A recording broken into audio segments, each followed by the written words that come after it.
వారసీన్లో మంచి ఒక 2-3 పద్యాలు చెప్పు. కుమార ఆంజనేయ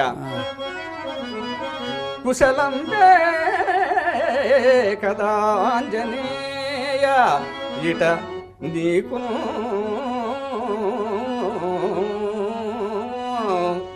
ప్రాణభీతార్థిని వశమందున్నయయాతికి కుశలమా కపులు విశ్వాసంబుగా నుండి రే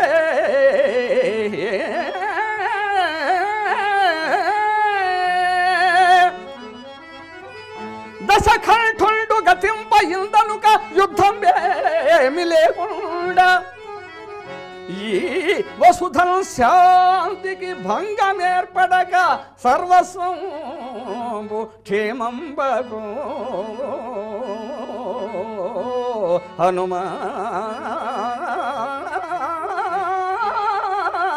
ఏమంటాడు దానికి ఆంజనేయుడు? కుశలమే ప్రభు అని ఆయనకు పద్యాలు ఆయనకు.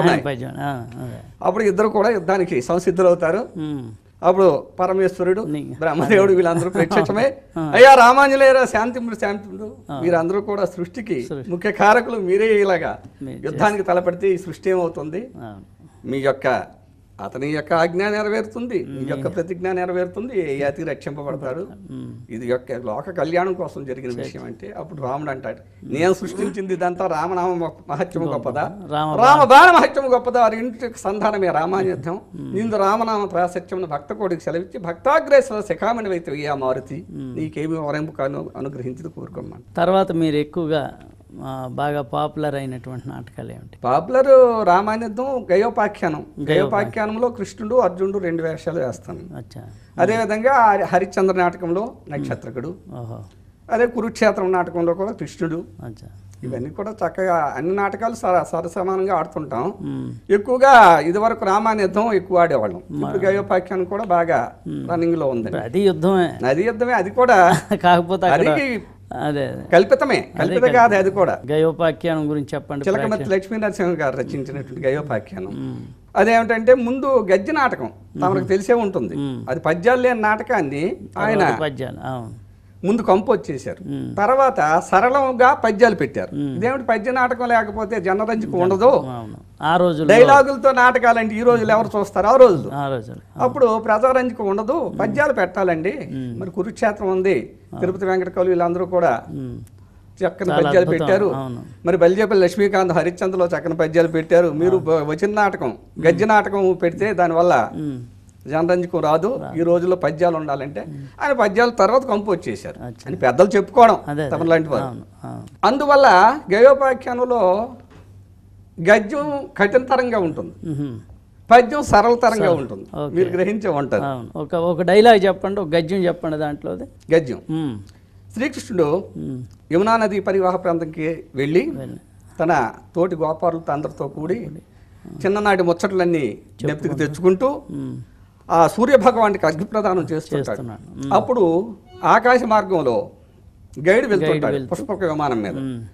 తన యొక్క రాణులందరితో కూడా సరస్సల్లాపాలు ఆడుకుంటూ చాలా హుషారుగా ఉంటూ తాంబూలాలు అందిస్తుంటూ నవ్వుతుంటూ ఆ తాంబూలానికి కిందకు వస్తాడు. కూర్చున్నటువంటి తాంబూలం ఆ కిల్లి ఉమ్ము ఈ కృష్ణుడు యొక్క దీంట్లో దోషుల్లో పడుతుంది. పడగానే శ్రీమత్ చతురానన పంచానన షడానన సహస్రానన వజ్రాయుధ పంచాయుధ శాపాయుధ సిద్ధ సాధ్య యక్షగరుడ కిన్నర కింపురుష విద్యాధరాజ్య అఖిల ఖేచర సమూహములు తద్రక్షణార్థము ప్రతి ఘటించి నిలిచిన నిలుతురుగాక దైత్యరార్గ నిర్భేదక సుదర్శన మహాభియార్థమై బృందార కేంద్ర తిదివ సామ్రాజ్యేడ సంరక్షణ దురంధరమై ప్రళయ సమయ కృషానిశిక ప్రతిమాన జాజ్యల్యమాన మహాకీలిక శోభితం బేలు నిర్మక్త ప్రాత్మస్తు చక్రాయుధముచే అదోరాత్మ కృతార్థని శాంతనమునకు అతిథిని గావించదగాక ఎవండవరా నీవు. ఇది అక్కడ ఉన్నటువంటి గద్యం. దాని తర్వాత దానికి కంటిన్యూగా పద్యం కూడా ఉంది. ఓ బలదేవ సాత్యకి ఇటువినుడు జలనిధులింకుగాక కులశైలములేడును కృంకుగాక ఆజ్వలనుడు వేడిమిన్ విడచి చల్లదనమును దాల్చుగాక ఈ జలజహితుండు పశ్చిమ దిశల్జనిల్చడుగాక ఇంక నా కలుగయు ఉత్తమాంగమును ఖండన చేసద చక్రధార సముద్రాలు ఇంకిపోయినా, పర్వతాలు కుంగిపోయినా, ఎవరైతే నా దోషుల్లో వేసాడో వాడిని తప్పక సంహరిస్తాను అదే అని ప్రతిజ్ఞ చేస్తాడు. సో ఇది కూడా ఈ తత్వం సమానమే. ఇది ఆ గైడ్ దగ్గరికి వెళ్ళటం, నారదుడు వెళ్ళి చెప్పడం, అయ్యో నన్ను శ్రీకృష్ణ భగవాన్ అంతటి వాడు నన్ను చంపుతాగని ప్రతిజ్ఞ చేస్తే నా ప్రాణాలు ఎలా కాపాడుతాను ఆయన అండం. ఆయన అర్జునుడి దగ్గర, మరి అర్జునుడు అతనికి సరి సమానమైన వాడు అర్జునుడే. నువ్వు ఈ విషయం అంతా కూడా వృత్తాంతం చెప్పకుండా అతని శరణి వేడి అతని ద్వారా నువ్వు ఆ భయం పొంది ఆ తర్వాత విషయం చెప్పు, అతను తప్ప కాపాడతాడు. అంటే మొట్టమొదటిది గయోపాఖ్యానమే. దీన్ని అనుసంధానంగానే ఈ రామాయణ యుద్ధం సేమ్ ప్యాటర్న్ లో ఆ కథ వచ్చేటట్టుగా రాశారు. సో ఇటు కృష్ణుడు అటు అర్జునుడు 2 పాత్రలు మీరు వేశారు. అవును, అంటే నరనారాయణులు ఇద్దరు, నరనారాయణులు, బావమరుదులు, బావమరుదులు. ఈ 2 పాత్రలకు ఉన్నటువంటి వైవిధ్యం ఏంటి? రామాయణ యుద్ధంలో రాముడు కన్నా ఆంజనేయుడిది కష్టతరమైనటువంటి పాత్ర పోషణ. అదేవిధంగా గయోపాఖ్యానంలో కూడా కృష్ణుడి కన్నా అర్జునుడిది చాలా కష్టతరమైనటువంటి భావన ఉంది. ఎందుకు పద్యాలు కూడా ఎక్కువే, డైలాగులు కూడా ఎక్కువే, మరి కష్టపడి పనిచేసి ఎక్స్పోజ్ చేసి కొంచెం అన్ని నవరసాలు ఒలికించి పాత్రను పోషించే పద్ధతి అర్జునుడిలో ఉంది. అంటే కృష్ణుడు అంటే నిజంగా ఆయన మరి నారాయణ అంశ సంభూతుడు, ఎలాగ వెళ్ళినా ఆయనకి చెల్లిపోతుంది. ఆ రకంగా అంటే దేవుడి మీద ఒక ప్రతిజ్ఞ చేసి అతనితో పోరాడేటువంటి నరుడైన అర్జునుడు, నారాయణ కృష్ణుడు, ఈ నరనారాయణ సంగ్రామమే గయోపాఖ్యానం. రేపు రాబోయేటువంటి కురుక్షేత్రంలో మీకు సారథిగా ఉండి మీకు విజయాన్ని సమకూర్చబోతున్నటువంటి మీ ఆత్మబంధువు శ్రీకృష్ణుడు. అవును కదా, అర్జునుడికి. అసలు శ్రీకృష్ణుడు లేనిదే పాండవులు లేరు, కురుక్షేత్రం లేదు, కురుక్షేత్రం సంగ్రామం లేదు, మహాభారతమే లేదు. మరి అటువంటి మీ ఆత్మబంధువుతో మీరు యుద్ధాన్ని తలబడుతున్నారు, ఏ విధంగా అప్పుడు ఫీల్ అవుతుంటారు? మొదటగా మరి కృష్ణుడు అంటే భక్తిభావమే. అవును, భక్తిభావంతో వెళ్తారు.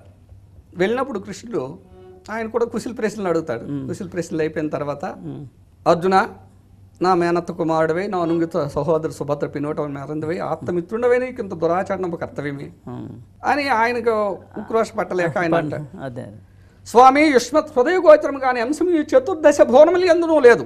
నేను నీతో కలహోత్సాహినయుంటినో లేక ఈ అనివార్య వైరమునకు దుర్భర విచారక్రాంత చేతస్కుండనైతినో నీ వెరుగుదు.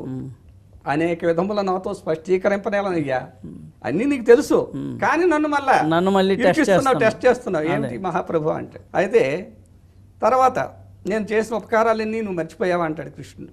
చివరికి ఏమిటంటే కొంచెం దెప్పు పొడుచుకునేటువంటి పరిస్థితి వస్తుంది. ఇతను పాదంలో వత్తడానికి కిందకు వంగుతాడు. ఇతను మత్స్యావతారం చూపెడతాడు. ఇదిగో నేను మత్స్యావతార రూపంలో ఎన్నో విజయాలు సాధించాను. ఆ అవతార సందర్శనాంతరం నీకు నా పూర్వజ్ఞానం కలిగి నా యొక్క మహత్యం తెలుసుకుని గైని విడిచిపెట్టాను. నీ అవతార సందర్శనానంతరం నాకు ఎన్నో జ్ఞప్తికి వచ్చుతున్నవి. అంతటి మహానుభావుడువే, నేను గెలిచాను అనుకో, లోకమే వర్షించదు. నీ చేతిలో చనిపోయినా నాకు వీరస్వర్గం పొందుతాను, కాబట్టి రణమే చేస్తాను నీతో, నిన్ను అప్పచెప్పేసి నేను వెళ్ళిపోను అంటాడు. విజయమైనా పరాజయమైనా నాకు అది కీర్తి ప్రదాయంగా ఉంటుంది. నా కీర్తి ప్రదాయం అది. నీ చేతులు ఓడిపోయినా అది నా కీర్తి, కాబట్టి రణమే చేస్తాను. కలత వహింపకయ్యా కలకాలము కష్టములుండబోవు, కావలసిన కారణార్థము లవంబున తప్పునా.